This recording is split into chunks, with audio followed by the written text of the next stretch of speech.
Andhra university భూముల్ని అమ్మేశారని ప్రజల్ని తప్పుదోవ పట్టించే విధంగా, ప్రజలు ఒక అభద్రతాభావానికి గురే విధంగా ఉత్తరాంధ్ర ప్రాంతం మీద ఏదో ముసలి కన్నీరు కార్చినట్టు ఆ రోజు కార్చి ఈ ప్రాంత ప్రజలందరినీ కూడా రెచ్చగొట్టే విధంగా చేయటం జరిగింది. కానీ ఈరోజు ఈ 14 నెలల కాలంలోని గత ప్రభుత్వంపై భూములకు సంబంధించి చేసిన ఆరోపణల గురించి ఎక్కడా కూడా నిరూపించలేకపోగా, ఎందుకంటే అవన్నీ కూడా వాస్తవాలు కాబట్టి, అవన్నీ కూడా అవాస్తవాలు కాబట్టి నిరూపించలేకపోగా ఈరోజు అధికారంలోకి వచ్చిన మొదటి క్షణం నుంచి ఉత్తరాంధ్ర ప్రాంతం పైన వివక్ష చూపిస్తూ, ఉత్తరాంధ్ర ప్రాంత అభివృద్ధికి అడుగడుగునా కూడా మోకాలడ్డుతూ, ఎక్కడ విశాఖపట్నం అభివృద్ధి చెందితే, ఎక్కడ ఉత్తరాంధ్ర ప్రాంతం అభివృద్ధి చెందితే అమరావతికి ఎవరో కూడా పెట్టుబడిదారులు రారు, అమరావతిని అభివృద్ధి చేసుకోవాలి అంటే అమరావతిలో వాళ్ళకున్న వేలాది ఎకరాల భూముల్ని,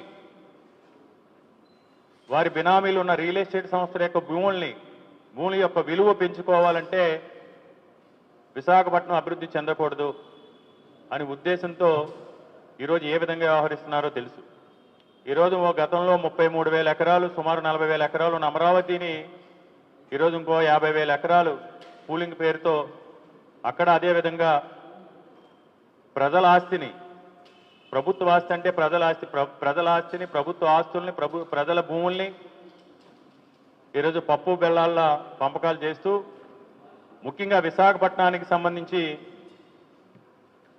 వేలాది కోట్ల రూపాయల విలువైన భూముల్ని, ఉదాహరణకి ఈరోజు లూలు మాల్, మరి ఎందుకో తెలియదు ఈ లూలు మాల్ మీద అంత ప్రేమ.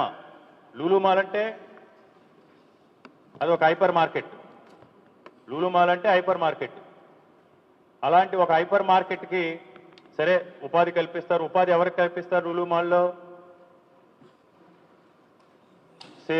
సేల్స్ సంబంధించి మన ఏదైతే సూపర్ మార్కెట్లు ఉన్నారో అలాంటి ఉద్యోగాలే కల్పిస్తారు, అంతే కదా. లూలు మాల్కు సంబంధించి లక్షలాది జీతాలు ఇచ్చే ఉద్యోగాలు ఏమి లూలు మాల్లో కల్పించరు కదా. 10,000 15,000 రూపాయలు. ఎందుకంటే హైదరాబాద్లో లూలు మాల్లో చూసినా, లేకపోతే ఇంకో చోట లూలు మాల్లో చూసినా మ్యాక్సిమం 15,000 20,000 శాలరీ పే స్కేల్ ఉండే ఉద్యోగాలు మాత్రమే కల్పిస్తారు. ఈరోజు అదే లూలు మాల్ మీరు అదే లూలు మాల్ 13.5 ఎకరాలని మీరు 99 సంవత్సరాలు లీజుకి ఇచ్చారు కదా. మరి అందరూ చెప్తుంది ఏంటంటే ఇంకా ఏదో నామినల్గా ఎంతో కొంత రూపాయో పాపాయో రాసుకోవాలి కాబట్టి రాసి ఇచ్చారు.